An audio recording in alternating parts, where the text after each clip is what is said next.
Di awal cerita, kita diperlihatkan seorang gadis yang akan berangkat sekolah. Beliau bernama Akane Nishino. Dia adalah seorang anak konglomerat yang bersekolah di SMA Sakurasuka. Selain seorang pelajar, Akane dikenal pula sebagai seorang artis ternama.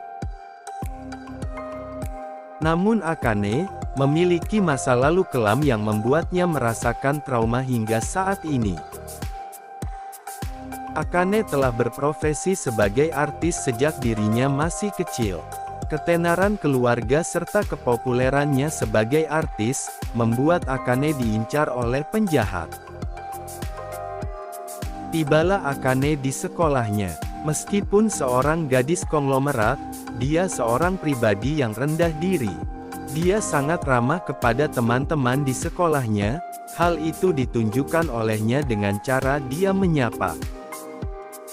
Ketika Akane akan menuju ke kelas, dia bertemu dengan seorang murid pria yang dibencinya. Dia adalah Minoru Kageno. Terlihat Kageno menyapa Akane dengan salah menyebut namanya.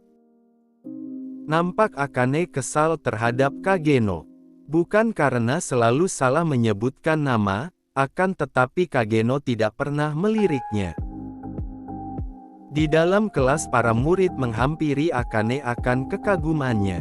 Karena kepopulerannya sebagai artis baru 2 tahun, dia sudah bisa menjadi pemeran utama pada sebuah film drama. Meskipun di dalam kelas, Akane tidak menunjukkan rasa bencinya kepada Kageno.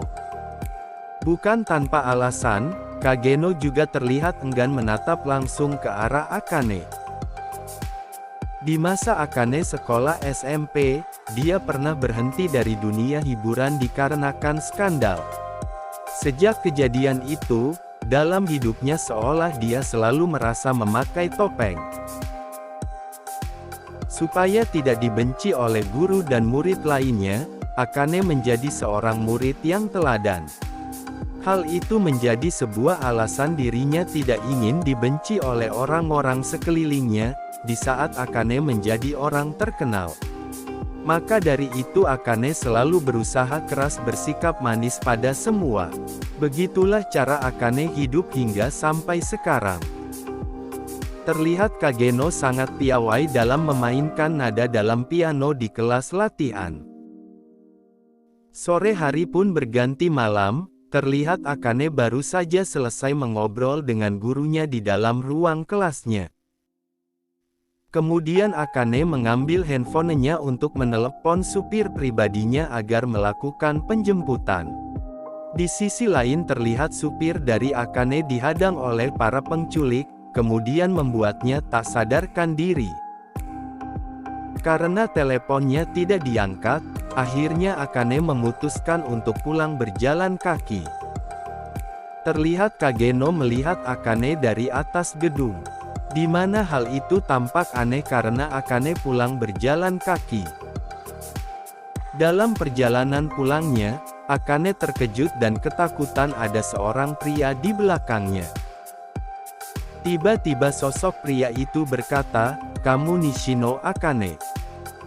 Akane kemudian berlari dan dihadang oleh sebuah mobil. Lalu turunlah seorang pria dan membekap Akane dengan sapu tangan, yang telah diberi obat bius. Di saat obat bius itu belum bereaksi, Akane samar-samar melihat Kageno memperhatikannya dari kejauhan. Tak lama setelah melihat Kageno, Akane pun pingsan. Kemudian, Akane dibawa ke sebuah gedung kosong. Akane pun bangun dari pingsannya, kemudian melihat tangannya dan mulutnya telah terikat. Di awal film ketika Akane hendak pergi ke sekolah, terlihat bahwa ada sebuah mobil yang membuntuti Akane di samping gang rumahnya. Benar saja, mereka adalah komplotan penculik, yang berencana menculik Akane dan meminta uang tebusan kepada keluarganya. Di luar gudang terlihat Kageno sedang merekam kejadian tersebut dengan ponselnya. di mana Kageno membuka tasnya yang terdapat topeng dan sepasang linggis.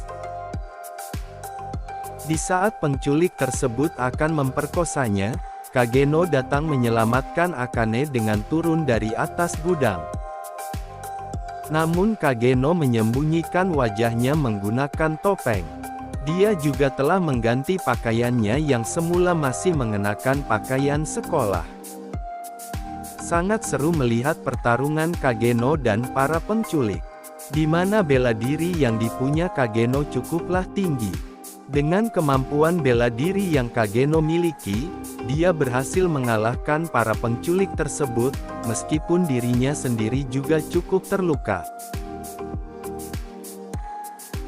Setelah mengalahkan para penculik tersebut, Kageno menghampiri Akane kemudian melepaskan ikatannya, dan berpesan kepada Akane agar kalau pulang berhati-hati lain kali.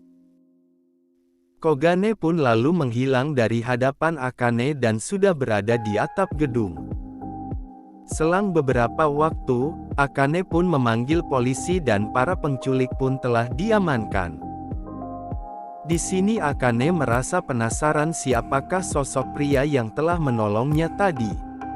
Pagi hari pun tiba, di mana Akane kembali menyapa murid-murid di sekolahnya dengan ramah. Ketika akan mulai masuk ke ruangan kelas, Akane melihat Kageno dan menyapanya. Tampak terlihat berbeda sekarang, karena Kageno tidak salah menyebutkan namanya yaitu Nishino atau nama belakang keluarganya. Dan merasa kalau Kageno sedang memperhatikan Akane. Di sini Akane merasakan bahwa Kageno ialah seorang yang telah menyelamatkannya, akan tetapi dia belum bisa untuk membuktikannya. Dalam sebuah berita di televisi, mengabarkan bahwa pada dini hari tadi di Jalan Sakuraska, Minoru Kageno siswa SMA Sakuraska meninggal setelah tertabrak truk. Ditampilkan motivasi dari seorang Kageno, yang ternyata beliau ingin menjadi seorang pahlawan sejak dirinya masih kecil.